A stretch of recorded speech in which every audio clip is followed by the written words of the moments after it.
So I'll ask again, has anyone been to COP? Yeah.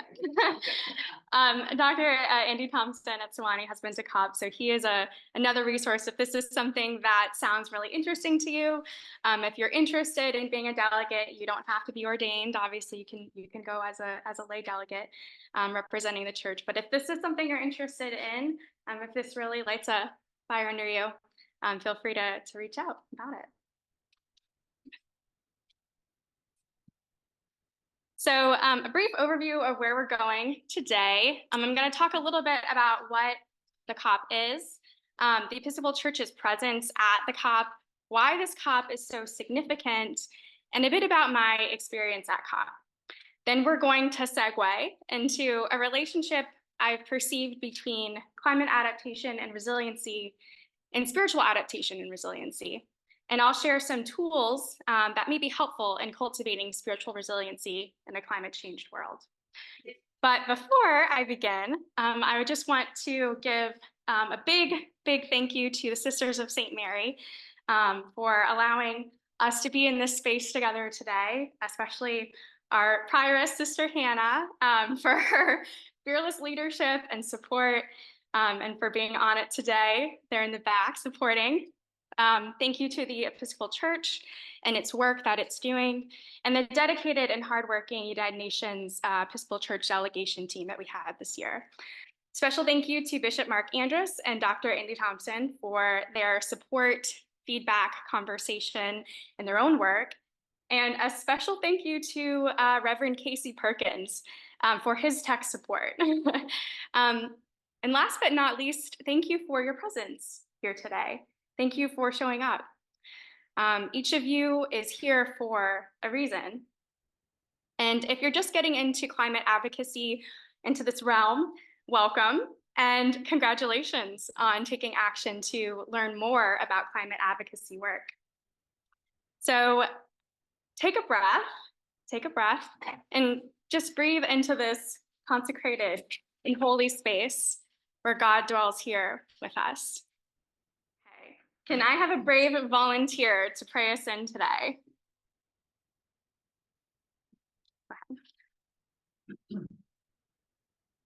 As we gather here today, let us open our hearts to receive God's wisdom in discerning what we are called to do as a community and as followers of Christ. God, open our ears to the cries of God's children, groans of the earth. Grant us the grace to look beyond fear, find God in the world and within our citizens. Give us the strength to protect our planet and neighbors. Reveal yourself and your healing to those who knowingly or unknowingly harm your creation. Guide all hearts and minds toward the heaven on earth offered to us through God. May we work to create this heaven on earth for all. All this we ask in the name of the Almighty and eternal God. Amen. Thank you. So you might be wondering how I became a delegate at COP28. So currently I'm an organic prayer program intern here at St. Mary's Convent. Before that, when I was an undergraduate in Rhode Island, I studied sustainable agriculture and food systems. And that was really where I became interested and started becoming involved in the realm of climate justice and creation care. Before moving here to Sewanee, I was a resident of The Table, which is a Benedictine-style intentional community through St. Mary's Episcopal Church in High Point, North Carolina. Their website offers a really good description of the program, so I'll just read it straight from there. They are described as a small group of justice seekers and spiritual pilgrims, gathering in prayer, growing in formation, and serving alongside leaders in the High Point community to alleviate food insecurity. So I helped in this effort by serving on different levels of the local food system, from organic agriculture to actually serving food to people. During that time, I also became an eco-justice fellow for the Episcopal Church, and it was really within that realm of people where I heard about the opportunity and was encouraged to apply to be a United Nations virtual delegate. This work is important to me because I recognize that we need to urgently address climate change. Overall, Earth's average temperature has risen more than 2 degrees Fahrenheit, which is about 1.1 to 1.2 degrees Celsius, since the 1880s.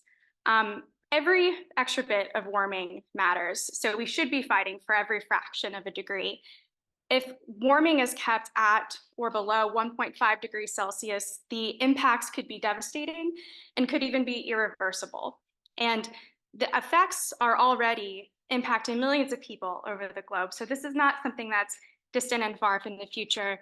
We're already feeling the effects now. So what is the COP? So COP28 refers to the 28th Conference of the Parties to the United Nations Framework Convention on Climate Change. It is the largest climate change focused event in the world and provides a platform for global policy and climate governance. So put simply, COPs are where parties, which are governments, assess global efforts to adhere to the Paris Agreement's commitment to limit global warming to 1.5 degrees above pre-industrial levels, as well as how to help vulnerable communities adapt to climate change and how to achieve net zero emissions by 2050. So I mentioned Paris Agreement. I'm sure most of us are familiar with this, but just a quick refresher. So this actually came from COP21, which was held in Paris, hence the Paris Agreement name. And again, COPs are where parties are assessing how we are adhering to this commitment to limit global warming to 1.5 degrees Celsius. That is a number chosen specifically because warming above that point could be very catastrophic and devastating for us. And again, as I said, even at that point or even below that point, we're still going to be feeling the negative effects of climate change. And remember, we're already over 1 degree Celsius currently. So that is, again, why every fraction of a degree does matter to fight for. And one quick note, the Episcopal Church has actually attended the UN COP since COP21 in Paris, so for almost a decade now. So I want to tell you a little bit about the COP delegation. So there's 21 delegates total. Delegates represent the presiding bishop, general convention, and executive council resolutions by their presence, words, and climate change advocacy in the global forum. So what we are not doing is going in and representing our personal opinions per se. We are representing these entities. 9 were in person and the rest of the 12 were virtual. Since COVID, they've had a hybrid option. And I think that this made it very accessible. For example, if they didn't have this option, I couldn't have gone. So I'm certainly appreciative for it. And obviously, folks were taking advantage of it, especially this year. Advocacy is year-long. So for example, before COP, we had a kickoff with the presiding bishop's delegation. So that was kind of a meet the delegation event, but it was also where we introduced the Episcopal Church's policy priorities going into COP. And then post-COP, we had another public virtual event, which was kind of a report back or kind of like a recap, which is these are set to engage the wider Episcopal Church and climate advocacy to be informed on what the church is prioritizing and the work that they're doing. COP is split into 2 zones, the blue zone and the green zone. And so as a virtual delegate, I was in the blue zone. The blue zone is the official or the accredited zone, and it's managed by the UNFCCC or the UN.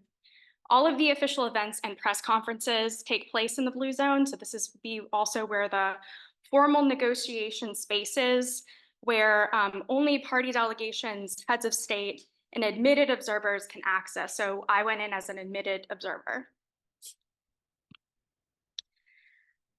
Quick shout out to Reverend Melanie Mullen. She is the Episcopal Church's Director for Reconciliation, Justice, and Creation Care on the presiding bishop's staff. This is her speaking at COP28, and she does a lot of amazing work for the church. As I mentioned, the Episcopal Church has certain policy priorities agreed upon with which the delegation did help collaborate on. They're listed here, and again, we advocate year-round. Before COP, we urged stakeholders to embrace these priorities and distributed letters to negotiators and representatives of every nation attending COP28. We sent another letter after COP assessing how the COP did or did not work towards these priorities, but here they are listed. But there are many ways that the Episcopal Church addresses the climate crisis. So please don't forget to take a look at the back of the chapel for those Episcopal Church policy priorities and also the environmental General Convention resolutions. They'll tell you a little bit more about how the church is addressing the climate emergency and implementing the Paris Agreement. The environmental General Convention resolutions work in tandem with these priorities, and they provide the points that we are able to speak to when we're at COP. And you can also find these documents online at episcopalchurch.org. So at COP, I saw firsthand the dedicated, passionate, and committed Episcopalians in the church who skipped sleep, meals, and moments of peace to advocate for climate justice. And many delegates, especially the virtual ones, continued shepherding their parishes and communities with strength and prayer, even during the chaos of COP28. The Episcopal Church has a history of climate advocacy and support for the UN since its inception in the 1940s. I want to share a story with you. So Presiding Bishop Michael Curry was suddenly admitted into the hospital before COP28 began. When he was recovering in the hospital, the delegation had expressed their sorrow for not having him there, as he's known to be such a support for these folks and for this work. However, the very morning that he was released from the hospital, which was when COP28 was still in session, his canon, Reverend Canon Dr. Stephanie Peramas, received a heartwarming text of encouragement, support, and immense gratitude for the COP28 delegation and its work. And Canon Stephanie highlighted the fact that Presiding Bishop Michael Curry had just been recovering from his own scary health issues. And one of the first things that he did when he got out of the hospital was reach out to the delegation and gratitude. So I think that that story really speaks for itself, not just to the kind of presiding bishop that we're fortunate enough to have, but also the Episcopal Church as a whole, and how they do prioritize this work. And churches, including the Episcopal Church, are in a unique position to bring spiritual resources that can be helpful during this time and that others cannot offer, including its prophetic moral leadership. The climate crisis at its core, I believe, is a spiritual crisis. And so who better than the church to respond? The church is needed now more than ever. And now is the time to really live into our biblical call to care for communities and advocate justice for the planet. So getting back to COP, what happened and why is it important? So for context, 2023 was the hottest year on record, and we are currently on the verge of major climate tipping points. So international cooperation at this point is absolutely necessary. COP28 this year was held in an oil-producing country, Dubai, United Arab Emirates, and the COP28 president is also the head of the Abu Dhabi National Oil Company. So going into COP, there was already a lot of tension and critique. If you were following COP28 in the news, you probably saw that come across your headlines. Lots of suspicion and critique, obviously, and leaked documents, and so there was a lot surrounding just that part of COP28. The oil lobbyists were out in full force. They were out in drones. Delegates on the ground said they had never seen so many before. And really, I think that just shows what a critical year COP28 was. I think that the lobbyists also were very intimidated by the language that was being used at this COP in particular, and I'll tell you more about that later. This COP was also the most highly attended COP. There's about 85,000 participants this year, and it was also the most inclusive. So there were voices, especially from Indigenous communities, small enterprises, youth were represented, and smaller member states. We had the first global stocktake. That was probably the biggest achievement that came out of COP. And this can be used to develop stronger climate action plans, or NDCs, or nationally determined contributions. The stocktake indicated that greenhouse gas emissions need to be significantly cut to limit global warming to 1.5 degrees, and that parties are currently not on track for meeting the Paris Agreement goals. especially developed countries, which seemed the stocktake indicated are contributing the most to the emissions. However, the stocktake also indicated the unequal distribution of burden. So what it got at was that lesser developed countries that are actually contributing the least to climate emissions or to greenhouse gas emissions are actually bearing the greatest burden of the emissions that are being put off by the more developed countries. Unfortunately, but probably not surprisingly, the US is a huge greenhouse gas emissions contributor. Stocktake also specifically encouraged resilient food systems. And this was something that I really liked to see because my work stream, which is just UN lingo for my focus at COP, was adaptation as it relates to food and agriculture. The global goal on adaptation was another important document that came out, and it provided a framework for the 2015 Paris Agreement's goal to enhance adaptive capacity and resilience and reduce vulnerability to climate change. So essentially it identified where the world needs to get to in order to be resilient to the impacts of a changing climate. And it did this by creating time-bound targets and measures of assessing our progress. So another shout out to the global goal on adaptation is that it set a target for climate resilient food and agricultural production, supply, and distribution of food. So for the first time ever, we had a whole day dedicated to food and agriculture. So this is the picture of the 2-week thematic COP schedule, and you can see December 10th, we had food, agriculture, and water. And historically, this has been left out of COP. So this was a really important thing that happened because agriculture, as you probably already know, is a huge greenhouse gas emitter, but it can also play a big role in combating climate change. And also agricultural and food systems are deeply affected by climate change. So it's important to make food and agriculture a focus during climate discussions. And then these are some other awesome things that happened, especially in the food realm. This was a document, the UAE Declaration on Sustainable Agriculture, Resilient Food Systems and Climate Action. So 159 nations, the sum of which covers nearly 80% of the world's land, committed to integrating food and food systems into their NDCs by 2025. And it was also the second year for Food Pavilion. So speaking of pavilion, this year we had the first ever Faith Pavilion, which is very exciting. This offered faith-based engagement with key stakeholders and delegates and increased visibility of advocacy work by faith-based organizations. So Episcopal Bishop Mark Andrus of California played a large part in the formation of this first ever Faith Pavilion. And he also wrote the interfaith statement of COP28, and he was also our fearless leader of the COP28 delegation team. As you probably heard maybe in the news, Pope Francis was set to be on site for the inauguration of the Faith Pavilion, but unfortunately fell very ill and was unable to travel, but did send a virtual message of support.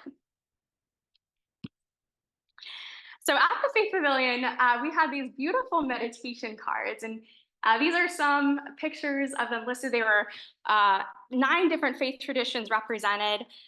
This picture is kind of small, but what it's showing is each of these different meditation cards that were representative of a certain faith, they had a quote here, a reflection here, and then reflection questions. And so folks could either respond to those questions in person in Dubai and write them on a paper leaf, or they could email them in and they would be put on a leaf to go on this wisdom tree that they had there on site. So what else happened and why is it important? This COP provided a fresh look at language negotiation. So most of the contention with the language was unabated versus abated and phase down versus phase out. So unabated burning of fossil fuels refers to the greenhouse gas emissions being released directly into the atmosphere. Abated means the capture and storage of some proportion of the emissions from fossil fuel production. So typically this is referred to as carbon capture and storage, or CCS. And while this may sound great in theory, It has some unclear criteria and definitions and likely will not make a difference on a major scale according to the science that we have right now. So it can be kind of a false sense of security and perhaps even a distraction.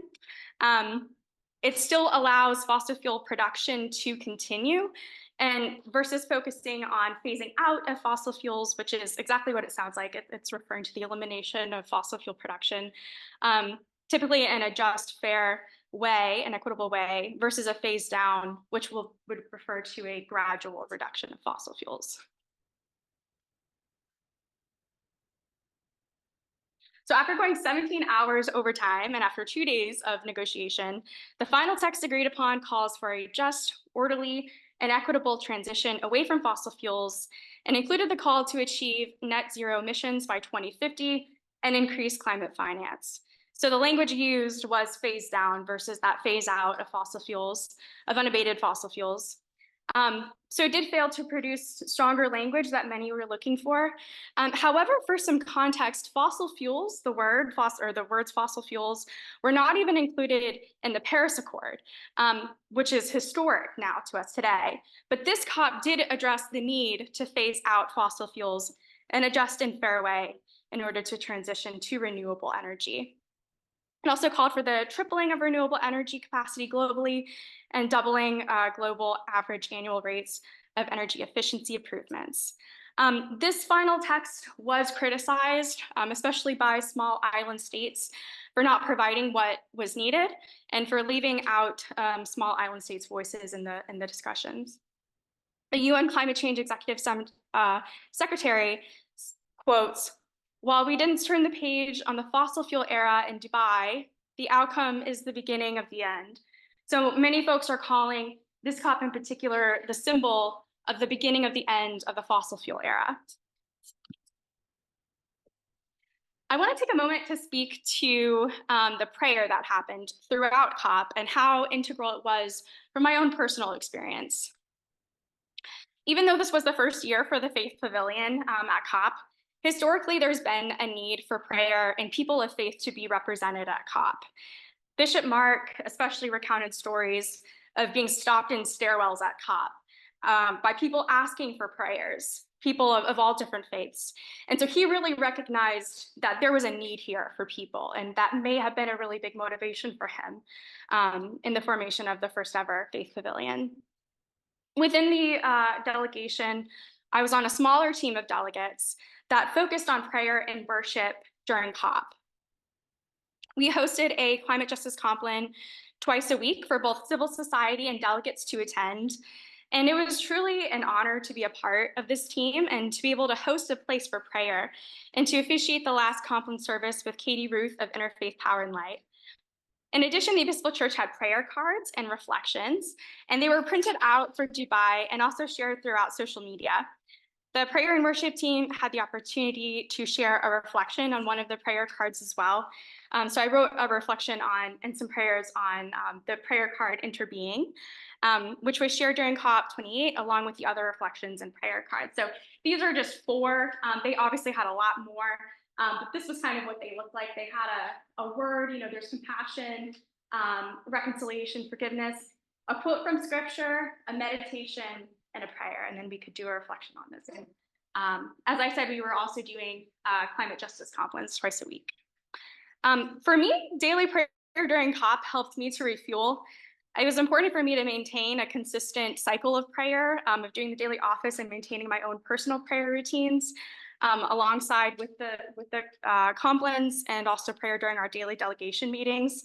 And I believe that this made a difference in my overall COP28 experience. So a common phrase that I heard a lot for summing up the COP experience is that it's like drinking from a fire hose. This was repeated a lot by the delegation, but my experience felt more like an emotional roller coaster. Every win, and even every proposed solution to climate change seemed to come with a but.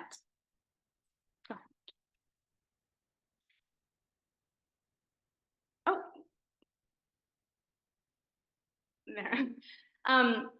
And I had to really remain in that tension of disappointment and despair and anxiety, coupled with hope and faith simultaneously. And everyone afterwards kept asking me if the outcome of COP was good or bad, but I just don't think it's that simple.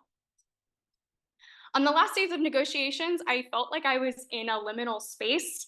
I went to morning prayer on the first day of the final negotiations, feeling very downhearted and despondent, and wondering why no one else was feeling the exact same way as me, and why everyone was acting like it was just another day and everything was normal. And I even heard the Bible readings that morning totally differently in the face of the final days of COP28. And it just felt very strange to go about the day as usual when at that particular time, I felt almost like I should be in mourning. And I shared how I was feeling, and many folks related with it with the delegation team, and they were able to offer many messages of hope. But as I said, it was an emotional roller coaster, so I didn't stay in that low, but certainly on that first day, especially a final negotiation, that is where I was. And as I was reflecting on my work stream on climate adaptation and resiliency, I began to wonder if there was also a need for spiritual adaptation or spiritual resiliency to tolerate and overcome the effects of climate change. So as I mentioned, climate adaptation and resiliency go hand in hand, and they refer to anticipating, preparing for, and responding to the distressing effects of climate change. So some examples of what that might actually look like in practice, some strategies: drought-resistant crops, flood management, disaster preparedness, risk and vulnerability assessments, so that kind of thing. And then in the everyday realm, or in the realm of psychology, resilience is defined as the ability of a person or a community to cope with, grow through, and transcend adversity. So perhaps you know someone, a friend or a family member, a parishioner, a coworker, or even yourself, who is feeling grief, anger, shock, confusion, or sadness right now in the face of climate change. And if you don't relate to these feelings, perhaps you might in the future, or you may know someone who does now. In the spirit of climate change, I think it's best to prepare and plan ahead for the full effects of climate change, including the emotional, mental, and spiritual toll that it takes on us. I believe that we need to cultivate spiritual resiliency to prepare our communities and our souls for the projected effects of climate change. Are our souls prepared? Is our faith prepared? What spiritual survival strategies do we have? Do we know how to navigate, to spiritually navigate a climate changed world? We can develop and harness spiritual tools that we can keep handy in our spiritual toolbox to navigate a climate changed world. And it can be tempting to deny or look away or minimize our grief, but we must remember our shared resurrection hope, even in the midst of despair, and that God remains with us even in our darkest moments. You're probably already reflecting on this maybe a little bit with Holy Week coming up. The goal for us should neither be anxiety nor numbness, but to choose faith and even joy daily. So I want to share some spiritual tools that have been powerful for my ability to spiritually withstand a world facing climate change, and that may come in handy for you too. If climate change is a spiritual problem, which I believe it is, then it needs spiritual solutions too. The first and arguably most important tool for spiritual resiliency and climate action is reconnection. So I'm going to ask someone to grab a Book of Common Prayer. There's so many, you should have one at your seat. And the first person who's able to find the definition of sin in our Book of Common Prayer, please shout it out. And I can give hints too. Going to be in the back. Yeah. Do you have a Book of Common Prayer? Huh? Go ahead, read it out loud to us. What is sin? Sin is the seeking of our own will instead of the will of God, thus distorting our relationship with God, with other people, and with all creation. Beautiful, thank you. So I'll repeat that again. Sin is the seeking of our own will instead of the will of God, thus distorting our relationship with God, with other people, and with all creation. I love this definition of sin, particularly for its reference to distorted relationships. It's not perfect, and I've had conversations with others about how it could be expanded or made better, but I believe it gets at an important point. We largely live in disconnection with God, with other people, and with all of creation. And I would even add ourselves into the mix, even though that's not a part of the definition in the Catechism. Yet the real truth of the matter is that we are inherently connected with everything. We are mutually dependent on each other, the planet, and God for life. These distorted relationships can naturally lead to every modern problem and crisis we face today, including climate change, which is a perfect example, actually, of all four relationships distorted. So we're walking around with a lack of remembrance of our common origin, of our mutual belonging, and of a future that includes heaven on earth. In truth, we are in partnership with the earth, although it is being harmed right now. The same goes for our siblings on earth. It's been said that people will not save what they do not love. So we must reconnect and rebuild relationship with God, with each other, ourselves, and with the earth. So how do we reconnect? How do we fall in love with earth, ourselves, each other, and God again? These are questions to ponder. The next tool is community. Right now, we are all engaging in a collective experience on our common home. Studies show that the best predictor of a climate resilient community is the one that has the strongest social cohesion. They check on each other, they cooperate for each other's well-being, they know each other, they consistently come together, especially during times of strife. Sewanee itself is a very tight-knit community, but what other community does this kind of sound like?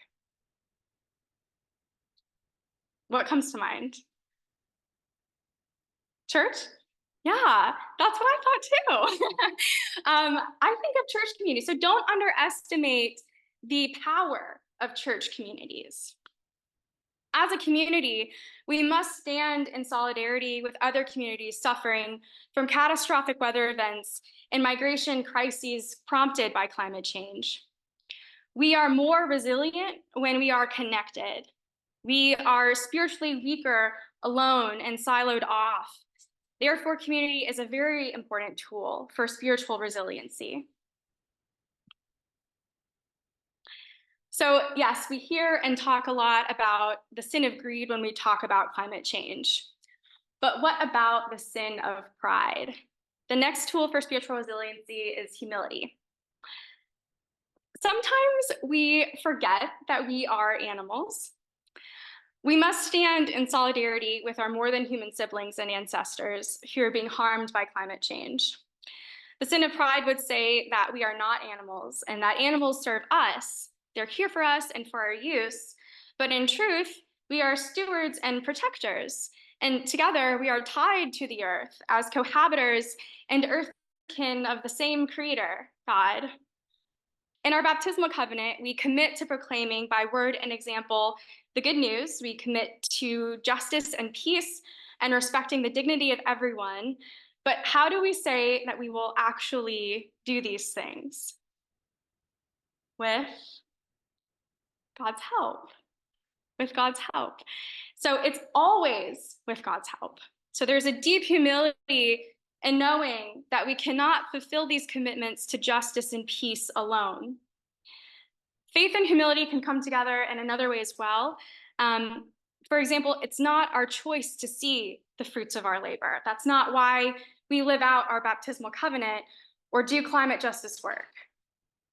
To paraphrase a Thoreau quote, I don't believe that something will grow from nothing, but I have great faith in a seed. The reaper isn't always there to see the harvest, but we can plant the seeds of hope, faith, justice, and compassion toward creation and self now for future generations. To plant seeds of hope, faith, and compassion is to have faith in a fruitful future on earth. Seeds planted by you today may be transformative for future generations, but you may be completely blind to the impact you made. The point of putting our faith into action is not to see an immediately gratifying or satisfying result.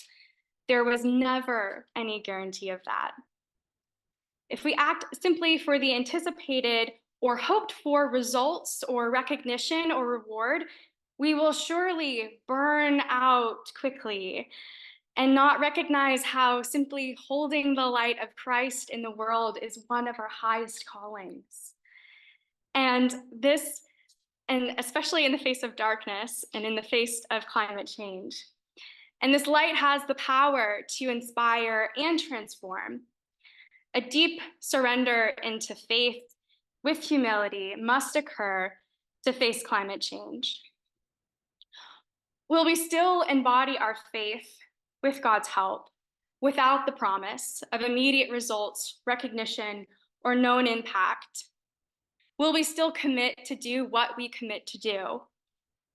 Climate change work is playing the long game and requires steadfast hearts and faith and God's help, of course. I've talked a bit about the importance of prayer, especially during COP28 for me, but I want to expound on prayer as a tool. So first off, Episcopalians are a people of prayer. It's in our bones, it's in our makeup. Just look at our BCP. And I call on us to reclaim prayer and to reclaim ourselves as fundamentally people of prayer. Prayer is wonderful because you don't need anything to do it. It's accessible and humble. You don't need any gizmos or gadgets, and you don't need to take a class on how to do it, despite what some people may feel. Prayer has sometimes been seen as a passive, feel-good activity, but it can actually be a very spirit-driven, courageous act for climate justice. During prayer, listen for how God is calling you. How are you called to respond to the climate crisis? How is God calling you to act? Take time in prayer to hear your climate calling, which will be unique to you and doesn't necessarily need to include any protesting or attending a UN COP. I believe that prayer is a vital tool in any kind of justice work, climate justice work included. It is necessary to refuel the spirit, to become more spiritually resilient, to be washed in faith again, and to inform our work. I don't think that God was ever intended to be separate from our work. Ora et labora, am I right? But I don't think God is supposed to be separate from our activism and work to care for creation and each other. Again, according to our baptismal covenant, we do this work with God's help, especially through prayer. How do we articulate hope in a seemingly hopeless, daunting, and uncertain time? People of the Christian faith have resurrection hope, and we can utilize this. Christian hope and faith is not a privilege, it is a gift to ourselves and to others. We need prophetic voices who proclaim truth, faith, justice, and love as a counterweight to the other voices in the world's arena. Faith in action looks like climate action. We are hoping for a better future for ourselves and future generations. Faith itself is a climate action. A faithful witness and advocate can be transformative for not only our own experience, but for others as we face climate change together. During hard times, we tend to seek out God. We are in challenging times right now, but that just means that it is the perfect time to set our hearts in God's steadfast strength and enduring faith in us. Can I have another brave volunteer to read the scripture from Isaiah, please? Go ahead. Have you not known? Have you not heard? The Lord is the everlasting God, the creator of the ends of the earth. He does not faint or grow weary. His understanding is unsearchable. He gives power to the faint and strengthens the powerless.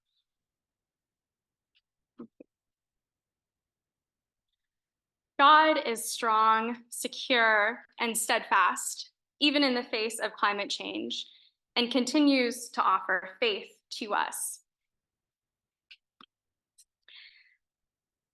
Because of gratitude, we grieve the loss of what we value and love.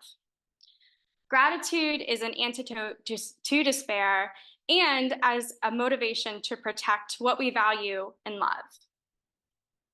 Has Earth blessed you? If you've been blessed by Earth, do not harden your hearts. Pass on the abundance and sow seeds of reciprocity and work to protect this planet and its people.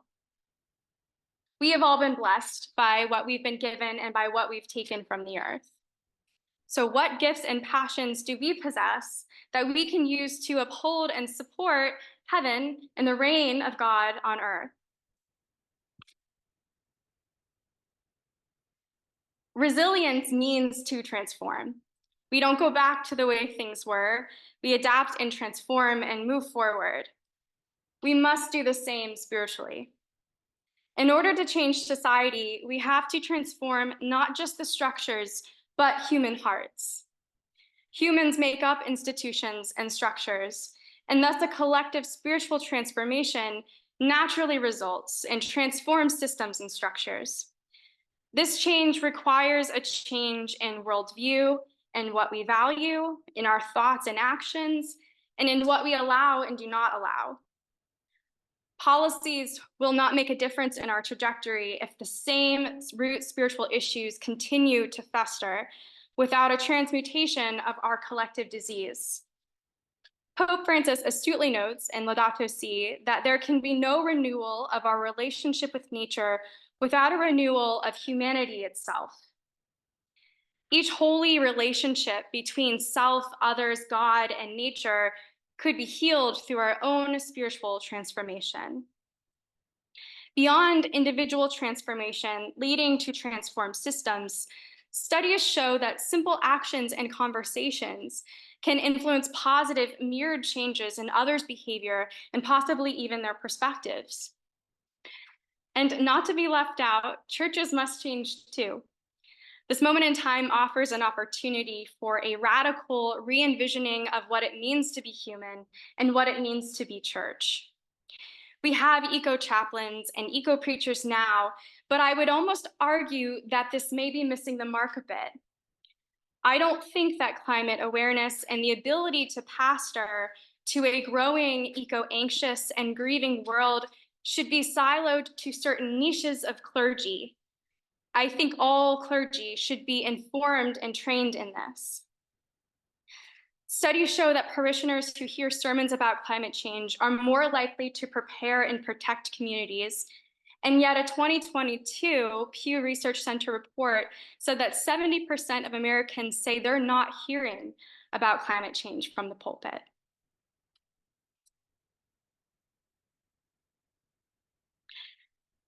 Does anyone want to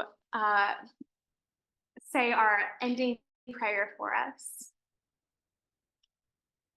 Pray us out today. Go ahead.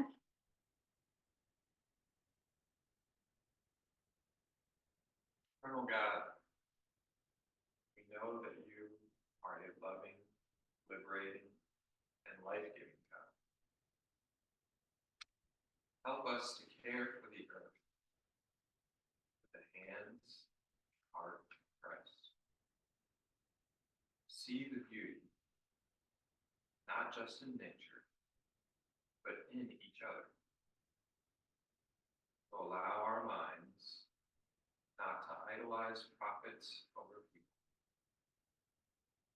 to open our mouths, prophecy on dismantling injustice,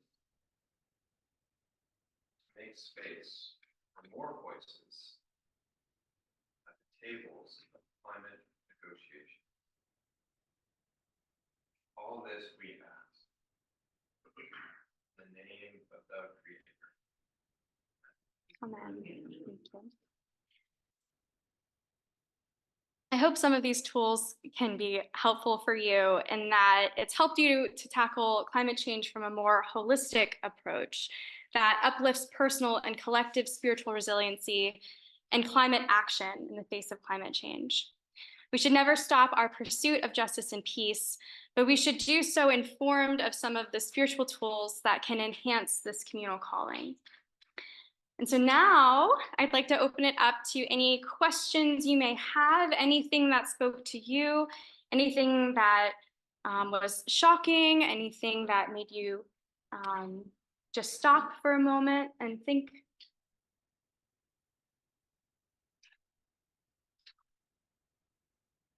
Any questions about COP28? I've talked enough, so. Yeah. So what was your biggest surprise? Yeah. At your involvement? So you're asking what my biggest surprise about my involvement was. Truly, I simply was unaware of the amount of people in the Episcopal Church that are so dedicated to not just climate justice, but even greater creation care efforts and their level of commitment to it. I knew that this was something that the church knew was important, but seeing it firsthand really added a depth to it that I was previously unaware of. And certainly being in this realm of people who are doing such amazing things, the projects and the work that other people in their own parishes and their own communities and their own diocese are working on, that didn't always get to me. I didn't always know about it, but it was pleasantly surprising to see how many people are devoted to this and the levels that they would go in their commitment to this work. Thank you. Yes. Can you say a little bit more about you and your personal journey? How did you end up here? Yeah. What were some of the things where are you in your journey? Yeah. So the question is about my personal journey, how I ended up here, where I'm at in my personal journey. So I spoke a bit to how I became involved in this kind of work. This has always been important to me, and I think over the years it's just grown even more important to me. And in one way, I feel like I just kind of fell into it, and in another way, I can look back and I can see, okay, I see I did this, and then that kind of led to this, and then that kind of led to this.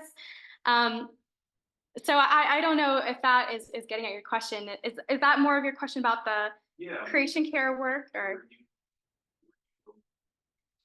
Oh, yeah. Well, you'd have to ask God at this point. No, there's people have been incredibly gracious with me, to be honest. People have been very generous in the opportunities that they have presented to me, and very, very gracious and very trusting. And what I have found is that largely that's how most people in the Episcopal Church are. They are that way. And if they see that you have an interest in something, they want you to follow that. And they are absolutely there to support you in doing that. So there are a couple things on the horizon. There's a couple things that I'm currently involved in. But in terms of like post-internship here, really only God knows at this point. But I am so excited to find out. I was also going to just say that the element of spiritual transformation required for us to have an impact on our future as a greater world is something that we can all lean into as faithful of our community. I just feel like everybody should be that. Absolutely, yeah. And that's a great point too, like highlighting the importance of a spiritual transformation, especially today. And, the only unfortunate thing about it is that it's some of the hardest work a human can do. You know, I mean, this is not belittling this kind of work, but truly at the end of the day, I do think there is no harder work than personal spiritual transformation. But you know, Jesus specifically calls us to it. You know, he calls us to undergo the spiritual transformation and to pick up our cross and to look at ourselves. You know, so he is a very good guide for this. Anything else? Any thoughts anyone wants to share? Anything? Yeah. I would say the tools that you mentioned, Mm. I appreciated all of them. The one that kind of stood out to me the most, I guess, was the discussion of faith. Mm. And I often go back to, I guess, an old idea I have about faith, which is that it's believing in something. Mm. And maybe that's an element of faith, but I appreciate the reminder of faith as a motivator or as a way to keep taking action whose results I may not see. And the faith is what allows me to keep taking those actions. I have faith that they will bear fruit in some way and I see it. So it's an encouragement to keep going. Yeah. That's helpful. Yeah, and that's a wonderful observation too, about faith as something greater than just believing in something, but really striving towards a more embodied faith and a faith really in action. What does that look like? What can that look like? And honestly, what I noticed was people, not necessarily just within the Episcopal Church, but other justice workers. I was noticing they were doing such amazing work. And then it was like they just got so burnt out. And it's like, what happened? Like, you were doing so well. What happened? You know? And so I really have been reflecting on what happened, you know? And in myself too, it's been so important to refuel and remind myself to keep the faith, because especially to the point of especially with climate change, being largely unable to actually really see the results of your actions, you know, because climate change is such a big thing, right? You know, and it's so easy to be like, I'm one person, what can I really do? But really just flipping that perspective and just seeing that through the lens of faith, through the eyes of faith, can really transform your interpretation of your impact and your role in the world, and what your faith in action can look like.